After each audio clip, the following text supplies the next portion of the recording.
Hey beauties, welcome back to my channel. In today's episode of Love It or Leave It, we're talking about all of the upcoming spring launches for early 2025. Chanel might have been the first, but they are certainly not going to be the last. As much as I am planning to spend the majority, if not all, of 2025 on some sort of no-buy, low-buy, there are a few pieces that are launching soon that I, for one, am so excited to purchase, and I always like to hear your thoughts and hear what you think about the upcoming collections as well. Before we begin, a little commotion for the messy bun. I have been rocking this hairstyle for 3 days in a row, and a tutorial is coming to YouTube Shorts sometime very soon. I styled my hair something like this for our holiday party over the weekend, and it turned out so great. And it actually is really fast and easy. I'm terrible at doing hair, so if I can do it 3 days in a row, you can absolutely achieve a similar look. We're starting with Dior because there is a lot here to discuss. Most of this I will end up skipping, but I'm planning to purchase a few of the items. We have two really beautiful pastel, kind of candy colored eyeshadow palettes. These look really similar to what they've done in the past. We've seen a lot of similar color stories from Dior for spring. It must be a popular theme, but I can't help but feel like once you purchase one or two palettes over the years, unless you're using them really regularly or even going through some of the shades in your palette, I don't know how you could truly justify purchasing these collections every single year. Are they beautiful to look at? Absolutely. Are you going to get use out of them? That's really a personal question to ask. I know for me, I don't really touch my palettes that I have that look similar to this. So the eyeshadow palettes are going to be a skip for me. These luminizers should also be a skip for me, but I'm going to hold off on judgment. I'm sort of curious to see these in person because I'm imagining they're going to be really iridescent, maybe a little bit violet, a little bit purple. I only have the rosy shade of that Forever Glow Maximizer, the liquid luminizer.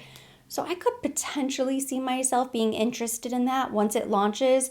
I will most likely skip the powder luminizer. The sort of iridescent sheen lip glosses look really gorgeous as well. The nail polishes will most likely be coming home with me just because I have been in love with Dior nail polish. I'm currently wearing shade Rubin. It's a really pretty light pink. It has a very slight shimmer to it, but it goes on really smooth. I've loved this pale pink. This is also a pale pink, but I think it's more matte.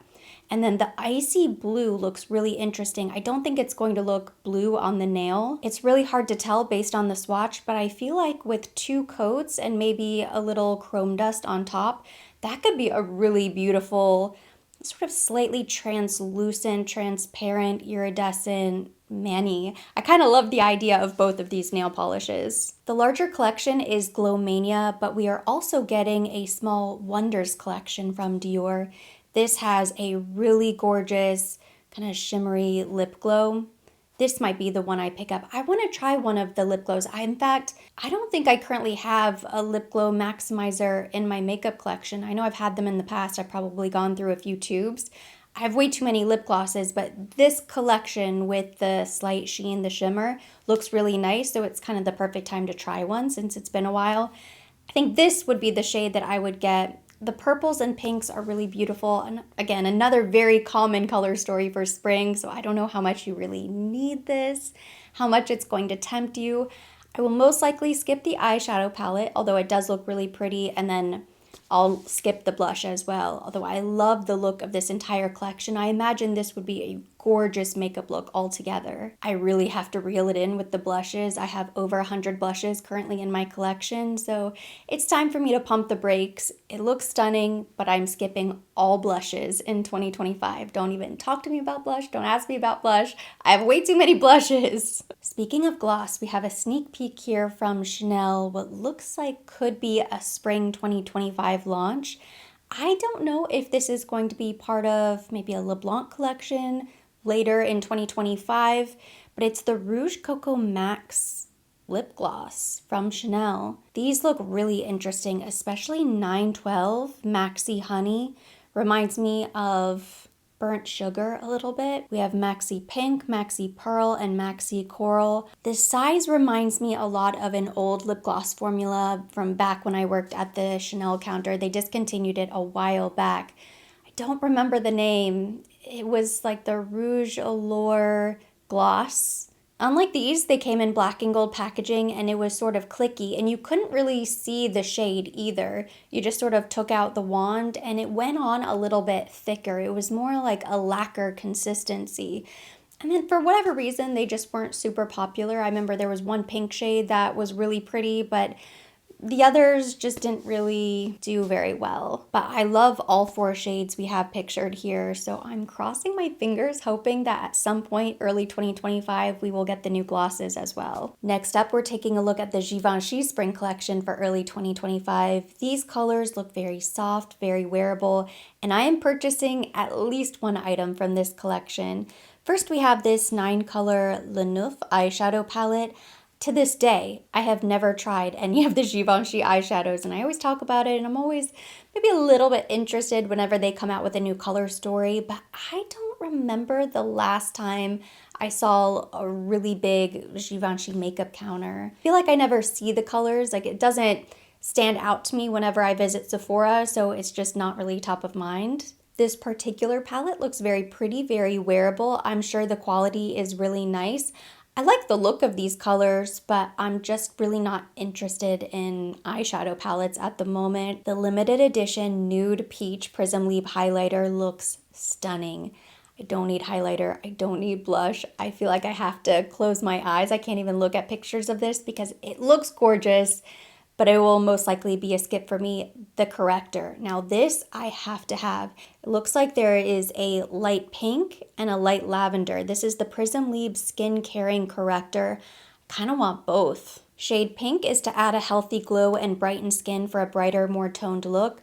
And then shade lavender covers dullness and gives a healthy glow and translucent look.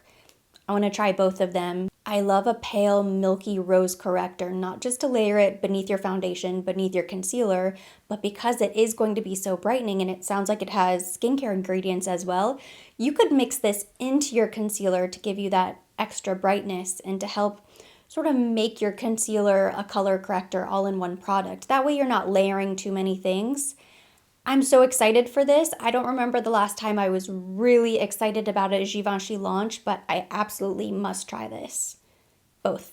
I want them both. YSL Beauty has some exciting launches coming soon, including blushes, which I'm not in the market for, but I think we've all seen photos of this really beautiful blush compact. They're round, they have the chevron stitching similar to the bronzers, which that is one of my favorite formulas. I do think a couple of these shades look quite striking. That really vibrant, almost lavender pink, I think that is going to be really exciting just because it's sort of a unique shade. Number 42, Baby Doll Pink. They also have a couple different finishes. There's shimmer, satin, and matte. I'm putting my blinders on. I will wait. I will listen to reviews. Could be something that I visit during maybe the spring savings event, holiday savings event, something like that. The launch that I'm most excited about is their powder. This is the All Hours Hyper Loose Powder, and it looks like it comes in 3 different shades, a stark white, a baby doll pink, and then a pale blue. Makes me a little bit nervous. I'm not sure about the blue. I don't know who that's for, who that's supposed to look great on. I would be afraid on me, the pale blue or that icy undertone might end up looking a little bit gray and muddy. The pink looks really exciting, and even just the white. I love just a stark white setting powder. As long as it's translucent and it's not too brightening. I always use loose powder, and I like my powder to set. I want it finely milled. I don't want you to be able to see coverage on my skin. So anything that's just going to set and mattify, and I like that it's part of the All Hours line because this makeup does not budge. I love the YSL All Hours foundation. The description says they have a transparent finish, it hides pores, unevenness, blurring effect, and adds a natural glow. Hopefully it's a soft glow, a little glow, but mostly just going to set everything. Translucent is a white color veil, gives soft brightness, naturally brightens the skin.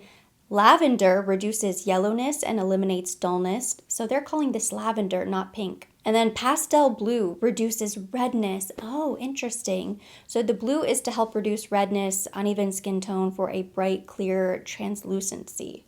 I know green color correctors balance out red. I've never seen blue.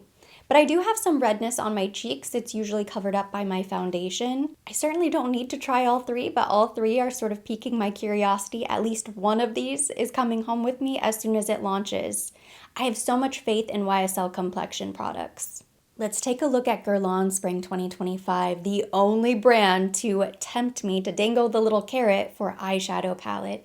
Only because I think I only have one Guerlain eyeshadow palette, and it's the holiday palette that I recently purchased. I was so impressed with the quality and the texture and the feel of the eyeshadows. The color story is a little bit rough. You know, it's not something that I'm going to pull out on a regular basis just because it's very pink and red. But this color story, this looks very wearable, something I could use on a regular daily basis.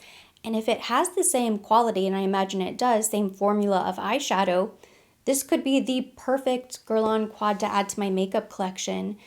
I hope that pale peachy shade, it looks actually like it's more of a soft nude. A slightly pinky peach nude shade, which would be great in the crease, not overly pink. I also really like the lipstick case, of course. The cherry blossom case is absolutely stunning. Will I buy it? Probably not, to be honest, just because I have so many of the Rouge G lipstick cases.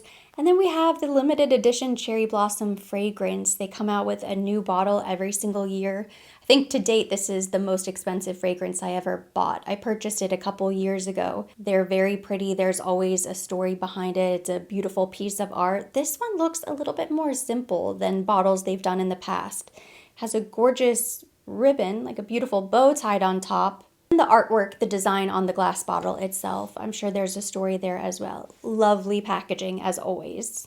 The real standout for me from Guerlain is just that eyeshadow palette. Moving on now to the Nars Spring Collection, some interesting pieces coming soon from Nars. I will be skipping all of these eyeshadow palettes, but we should at least talk about them in case anybody's interested.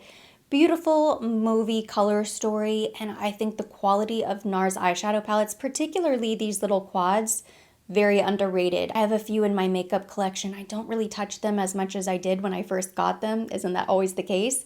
But the mattes are really creamy, blendable, perfect. The metallic shades are so creamy, buttery. It's always a very rich, pigmented formula, easy to use, great for makeup artists. I think a lot of people don't talk about them as much, or they don't seem to garner a lot of buzz and attention because they're color stories that are usually pretty boring.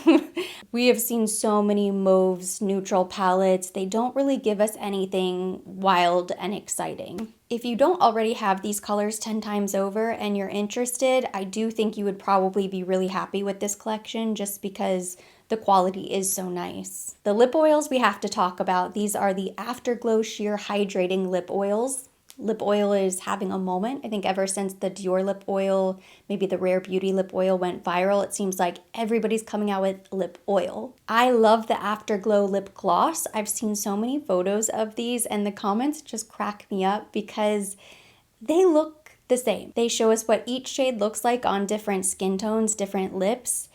And I know a lip oil is meant to be sheer, but wow, there's just not a huge difference between all of them.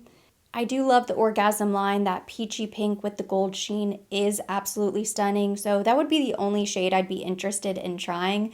But I really like my Orgasm lip gloss. I don't feel like this lip oil is really going to give me anything different or special. And then I saw a few images from Nars. I don't know if this is going to be maybe a Valentine's Day collection. It certainly looks like it. But this packaging is so cute. Pink and red with hearts everywhere. The colors look very wearable. I really hope this is the setting powder and not a highlighter. If it's their pressed setting powder, I will purchase this. It's so cute. I love the hearts. I love that Nars pressed setting powder, the stark white powder. It is so beautiful on the skin. I've gone through an entire compact. I might even have gone through 2 of those powders before. For a really long time, it was always sold out and they just could not keep it in stock. So I sort of moved on from it mentally because I always knew that it was a chance that I might not be able to get it. And I do typically use a loose setting powder anyways, but this is a great powder from Nars. And the final full collection we have to talk about is from Tom Ford. This is the Rose Exposed collection for spring. I know I sound like a Tom Ford hater, but this is so snoozy. The eyeshadow palette is really pretty, but it just sort of looks like repackaged, like something else they've done before, but maybe they just stamped a rose design on top of the powders.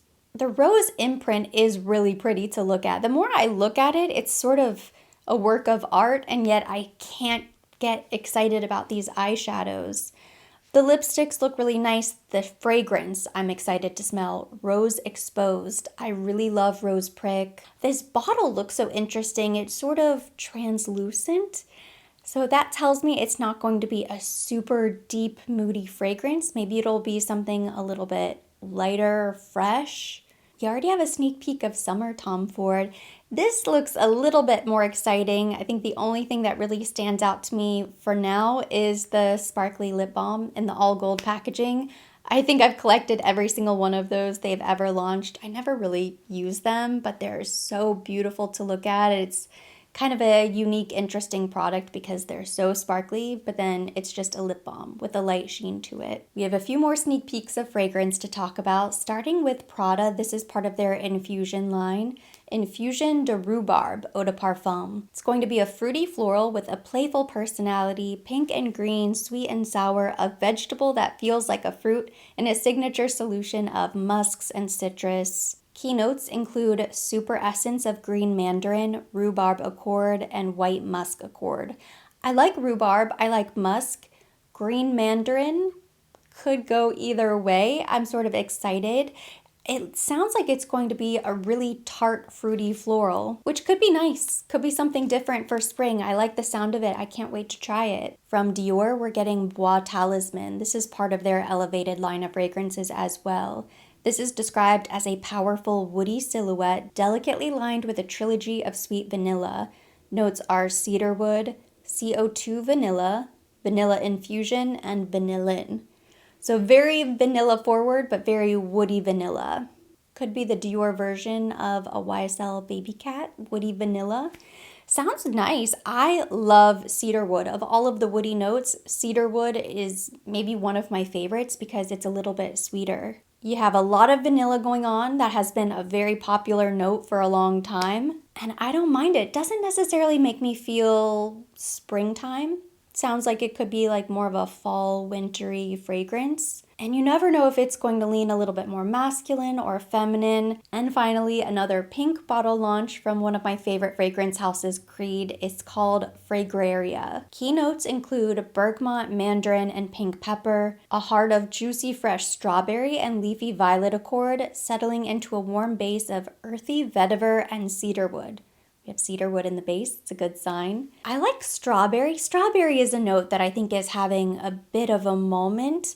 Not sure how I feel about the mandarin pink pepper. This seems a little bit done before, but who knows? I'm excited. It sounds like it's going to be a fresh, zingy, fruity, woody floral. I don't know. Now this seems like the perfect spring summer launch. Out of all of the new fragrances I've heard about, this is the one that has me the most excited. And that is everything that has stood out to me so far. I have a very small wish list that's slowly starting to grow. I always try to be very mindful and intentional about all of my beauty purchases. I do need to go through my entire makeup collection, sort of get organized again, take an inventory of everything that I already have. Definitely no more lipsticks, no more blushes for a while. Complexion products I do tend to go through, which is why I'm so excited about the corrector and the powder, things like that. I don't feel so bad purchasing because I always use them up and I go through quite a few products every single year. But I'm curious to know your thoughts on all of the upcoming makeup. Do you like the look of anything? Are you excited about the spring collections? Or are you still excited about your holiday purchases? Let me know your thoughts on everything down below in the comment section. We'll keep the conversation going there. As always, I will be linking everything mentioned, anything that's available or any products that I can will be tagged directly to the video and linked down below in the description box for your convenience. And for more videos like this, don't forget to subscribe and hit the notification bell.